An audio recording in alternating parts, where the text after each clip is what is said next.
Shirt ಬೇರೆ ಮರ್ಚಕ್ಕಾಗ್ತಿಲ್ಲ. ಏನಾಯ್ತು bro, ಬೆಳಗ್ಗೆ ಗರಂ ಆಗಿದೆಯಾ? ಕೋಪ ಎಲ್ಲ ಪಾಪ ಬಡಪಾಯಿ ಶರ್ಟ್ ಮೇಲೆ ತೋರ್ಸ್ಕೊತಾ ಇದೆಯಾ? ಗರಂ ಆಗಿದ್ರೆ ರಾತ್ರಿ ಇಡೀ ನಿದ್ದೆ ಬಂದಿಲ್ಲ. ಅಲ್ಲ ಬ್ರೋ, ಇವ್ರು ನಾನು ಏನು ಅನ್ಕೊಂಡಿದ್ದಾರೆ, ಇವ್ರಿಗೆ ಎಂಗೇಜ್ಮೆಂಟ್ ಇಷ್ಟ ಇಲ್ಲ ಅಂತ ನನಗಿನ್ ಕನ್ಸ ಬಿದ್ದಿರತ್ತೆ. ಎಷ್ಟು ಸರಿ ಒಟ್ಟಿಗೆ ಓಡಾಡಿದ್ದೀವಿ, ಮಾತಾಡಿದ್ದೀವಿ. ನಾಳೆ ಎಂಗೇಜ್ಮೆಂಟ್ ಇದೆ ಅಂತ ಹೇಳಿ ಮುಖ ತಿರ್ಸ್ಕೊಂಡು ಓಡ್ಬಿಟ್ರೆ ನನಗೇನು ಗೊತ್ತಾಗತ್ತೆ? ಇವಾಗ ಬಂದ್ಬಿಟ್ಟು ಅರ್ಥ ಆಗಿಲ್ವಾ ಅಂತ ನನ್ನ ಮೇಲೆ ಕೂಗಾಡ್ತಾರೆ.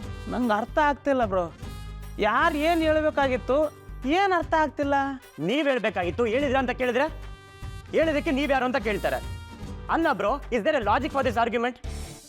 ನಾನೇನು ಪ್ರಶ್ನೆ ಕೇಳಿದೆ, ಅವಳೇನು ಉತ್ತರ ಕೊಟ್ರು? ನೇರವಾಗಿ ಮಾತಾಡ್ಬೇಕು ತಾನೆ? ನೀವ್ ಹೇಳಿ, ಅವ್ರಿಗೆ ಮಾಡಿ ಸರಿನಾ? ತಪ್ಪು. ಆದ್ರೆ ನೀ ಯಾರ ವಿಷಯದ ಬಗ್ಗೆ ಮಾತಾಡ್ತಾ ಇದ್ದೀಯ ಅಂತ ನನಗೆ ಗೊತ್ತಾಗ್ಲಿಲ್ಲ ಬ್ರೋ. ಅರೆ, ಆರಾಧನ್ ಅವ್ರ ಎಂಗೇಜ್ಮೆಂಟ್ ವಿಷಯ. ಓ, ಏನ್ ಬ್ರೋ, ನೀನು ಆರಾಧನ್ ಅವ್ರ ತರನೇ ಆಡ್ತಿದ್ಯಲ್ಲ? ಆರಾಧನಾ ವಿಷಯ ಅಂತ ಈಗ ಗೊತ್ತಾಯ್ತು, ಸ್ವಲ್ಪ ಕ್ಲಾರಿಟಿ ಬರ್ತಾ ಇದೆ. ಆದ್ರೆ ಇಷ್ಟು ಸಣ್ಣ ವಿಷಯಕ್ಕೆ ಜಗಳ ಆಡ್ಬೇಕಿತ್ತ ಅಂತ? ಅವ್ರು ಜಗಳ ಆಡಿದ್ಮೇಲೆ ನಾನು ಜಗಳ ಆಡ್ಲೇಬೇಕು ತಾನೆ? ಯಾವಾಗ ನೋಡಿದ್ರು ಕೋಪ ಮಾಡ್ಕೊಂಡೇ ಇರ್ತಾರೆ. ಒಳ್ಳೆ ಮುನಿಯಮ್ಮ ಅನ್ನೋದೇ ಕರೆಕ್ಟ್ ಹೆಸರು.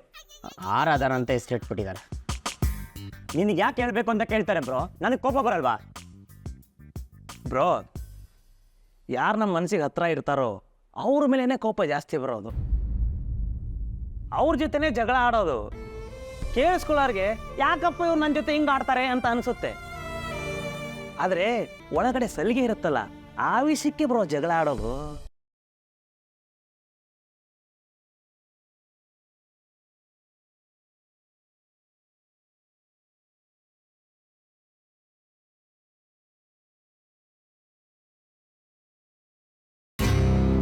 ಯಾಕೆ ಈ ತರ ಹಠ ಮಾಡ್ತಿದ್ಯಾ? ಬಾರಿ ಒಳಗಡೆ. ಯಾಕಮ್ಮ ಬರ್ಬೇಕು? ಎಷ್ಟು ಸರಿ ಬೇಡ್ಕೊಂಡಿದ್ದೀನಿ ಒಂದ್ ದಾರಿ ತೋರಿಸು ಅಂತ. ತೋರ್ಸದ್ನಾ? ನಾನು ಒಳಗಡೆ ಬರಲ್ಲ. ಆರಾಧನ, ಯಾಕಮ್ಮ ಹೀಗೆ ಹಠ ಮಾಡ್ತೀಯ? ನೋಡು, ದೇವರು ನಮಗೆ ದಾರಿ ತೋರಿಸ್ತಾನೆ ಇಲ್ಲ ಅನ್ನೋದು ನಿಧಾನವಾಗಿ ನಮಗೆ ಅನುಭವಕ್ಕೆ ಬರುತ್ತೆ ಕಣಮ್ಮ. ದೇವರು ನನ್ನ ಪಾಲಿಗಿಲ್ಲ ಅಜ್ಜಿ. ನಾವ್ ಯಾಕೆ ಇಲ್ಲಿಗೆ ಬಂದಿದೀವಿ ಅಂತಾನೆ ನನಗೆ ಅರ್ಥ ಆಗ್ತಿಲ್ಲ. ಇರೋ ಚಿಂತೆಗಳ ಮಧ್ಯೆ ಇಲ್ಲಿಗೆ ಬರೋ ಅವಶ್ಯಕತೆ ಇತ್ತಾ? ಯಾಕೆ ಆರಾಧನಾ, ಯಾಕಿಷ್ಟೊಂದು ಹಠ ಮಾಡ್ತಿದೀಯಾ? ನೋಡು, ಕಷ್ಟ ಅನ್ನೋದು ಎಲ್ಲರಿಗೂ ಬರುತ್ತೆ. ಆದರೆ ಒಂದು ಸಲ ನಾವು ದೇವ್ರ ಮನೆ ನಿಂತ್ಕೊಂಡು, ಅಪ್ಪ ದೇವ್ರೆ, ನಮ್ಮನ್ನ ಕಷ್ಟಗಳಿಂದ ಪಾರು ಮಾಡು, ನನಗೆ ಧೈರ್ಯ ಕೊಡು ಅಂತ ಒಂದು ಸಲ ನೀನು ಭಕ್ತಿಯಿಂದ ಬೇಡ್ಕೊಂಡ್ರೆ ಖಂಡಿತ ಕೊಟ್ಟೇ ಕೊಡ್ತಾನೆ ಕಣೆ. ಇವಾಗ ಇವನ ಹತ್ರ ಧೈರ್ಯ ಕೇಳಿ ಇನ್ ಯಾವ ಸಮುದ್ರ ದಾಟ್ಬೇಕಾಗಿದೆ ಅಜ್ಜಿ? ಎಲ್ಲ ಮುಗ್ದೋಯ್ತಲ್ಲ, ಇನ್ಯಾಕ್ ಬೇಕು ಧೈರ್ಯ? ನೀನ್ ಯಾಕಮ್ಮ ಅಳ್ತಿದ್ಯಾ? ಓ, ಯಾಕೆ ಎಲ್ಲದಕ್ಕೂ ಹಿಂಗೆ ಹಠ ಮಾಡ್ತಿದೀಯ? ತಪ್ಪು ನಿಂದೇನೆ. ನೀನ್ ಯಾಕೆ ಮಹೇಶ ಹೇಳಿದ್ದೆಲ್ಲದಕ್ಕೂ ಹೂ ಅಂತ ತಲೆ ಆಡಿಸ್ತಾ ಇದೀಯಾ? ಇಲ್ಲ, ಹತ್ತಿರೋದು ನಿನ್ನ ಮದುವೆ ಅಲ್ಲ ಕಡೆ, ನಿನ್ನ ಬಲಿ. ನೀನು ಬಲಿ ಕೊಡೋ ಕರ್ಕೊಂಡು ಹೋಗ್ತಿರೋ ಕುರಿ ಥರ ಕಾಣಿಸ್ತಾ ಇದೀಯ ಕಣೆ. ಇಷ್ಟೊಂದು ಒಳ್ಳೆತನ ಯಾರಿಗೋಸ್ಕರ ಆರಾಧನಾ?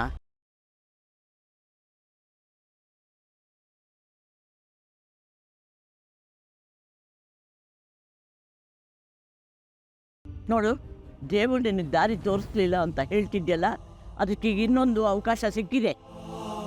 ಬೇಕಿದ್ರೆ ಇದೇ ನಿನ್ನ ಕೊನೆ ಅವಕಾಶ ಅಂತ ತಿಳ್ಕೊ. ನೋಡಪ್ಪ, ಇಲ್ಲಿಂದ ಎಲ್ಲಾದ್ರೂ ದೂರ ಹೊರಟೋಗ್ಬಿಡಮ್ಮ.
ಇಷ್ಟು ದಿನ ಅಮ್ಮ ಹೇಳ್ತಿದ್ರು ಅಜ್ಜಿ, ಇವಾಗ ನೀವು ಹೇಳಕ್ ಶುರು ಮಾಡಿದ್ರ? ಓಡ್ ಹೋಗೋಳೆ ಆಗಿದ್ದಿದ್ರೆ ಯಾವತ್ತೂ ಓಡೋಗ್ತಿದ್ದೆ. ನಾನು ಎಲ್ಲಿಗೂ ಹೋಗಲ್ಲ ಅಜ್ಜಿ. ಬರೀ ಇಂತ ಮಾತಾಡೋದು ಗೊತ್ತು ನಿನಗೆ? ಯಾರೇ ಹೇಳಿದ್ದು ನನಗೋಸ್ಕರ ಮನೇಲಿ ಇರುವಂತ? ಹೊರಟೋಗು ಅಂತ ನಾನೇ ಹೇಳ್ತಾ ಇದ್ದೀನಿ ತಾನೆ? ಇಲ್ಲೇ ಇದ್ಕೊಂಡು ನನಗೇನು ಉಪಕಾರ ಮಾಡ್ತಿದ್ಯಾ? ನನಗ್ ಉಪಕಾರ ಮಾಡಕ್ ಹೋಗಿ ನೀನ್ ಯಾಕೆ ನರಕ ಅನುಭವಿಸ್ತಿದ್ಯಾ? ನನ್ನ ಈ ಕಷ್ಟ ಯಾವತ್ತೂ ತಪ್ಪಲ್ಲ, ಯಾಕಂದ್ರೆ ಇದು ನಾನ್ ಮಾಡಿರೋ ತಪ್ಪು.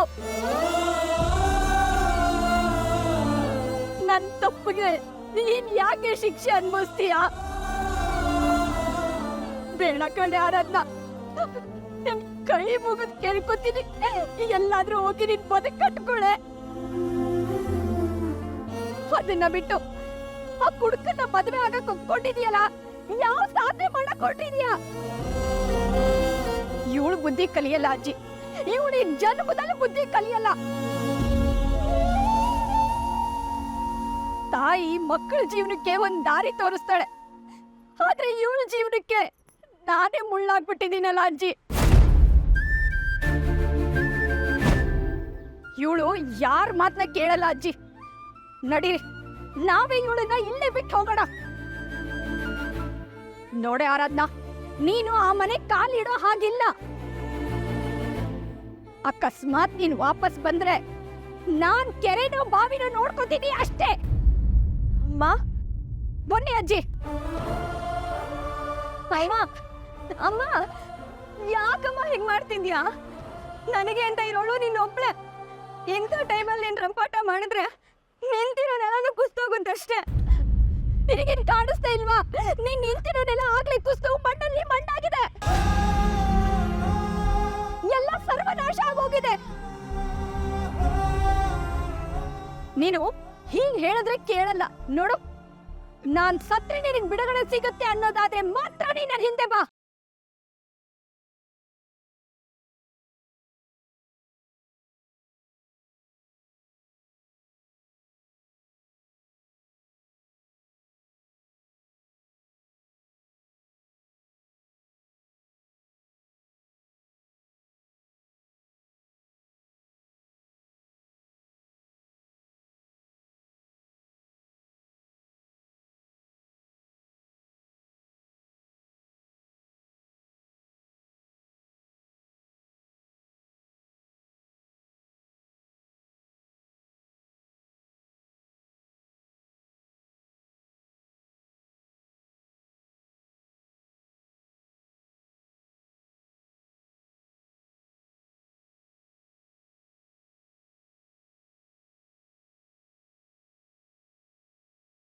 ಅಜ್ಜಿ, ಯಾಕೆ ಇಷ್ಟೊಂದು ಜನ ನಿಂತಿದ್ದಾರೆ? ಏನು ಗೊತ್ತಾಗ್ತಾ ಇಲ್ಲ. ಬಾ.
ರೀ ರೀ ಸಿರಿ, ಏನಾಯ್ತು ನಿಮ್ಮಪ್ಪಂಗೆ?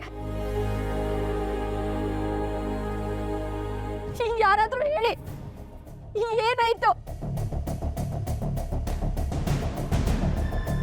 ರೀ, ಯಾಕ್ರಿ ನೀವು ಮಾತಾಡ್ತಾ ಇಲ್ಲ? ರೀ, ಏನಾಯ್ತು ರೀ? ಎತ್ತಿಡ್ರಿ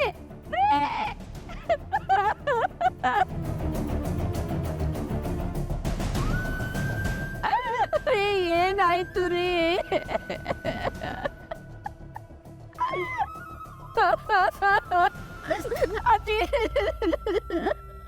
ಸಮಾಧಾನ ಮಾಡ್ಕೊ ಬದೇವ್ರಿ, ಸಮಾಧಾನ ಮಾಡ್ಕೊ. ಇಲ್ಲಿ ಬಂದವರೆಲ್ಲರೂ ಒಂದಲ್ಲ ಒಂದಿನ ಹೋಗ್ಲೇಬೇಕಲ್ಲ ಅಮ್ಮ.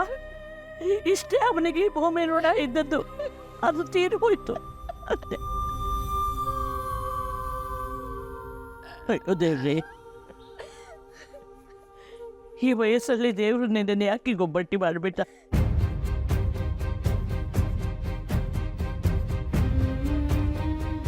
ನೋಡು, ನಾನು ವಯಸ್ಸಾದವಳು, ಇನ್ನು ಗುಂಡು ಕಂದಾಗ ಇಲ್ಲೇ ಇದ್ದೀನಿ. ನಾವು ಬೇಡ ಅಂತ ಅವನಿಗೆ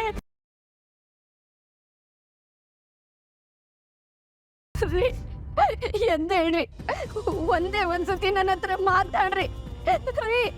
ಎದ್ದೇಳ್ರಿ.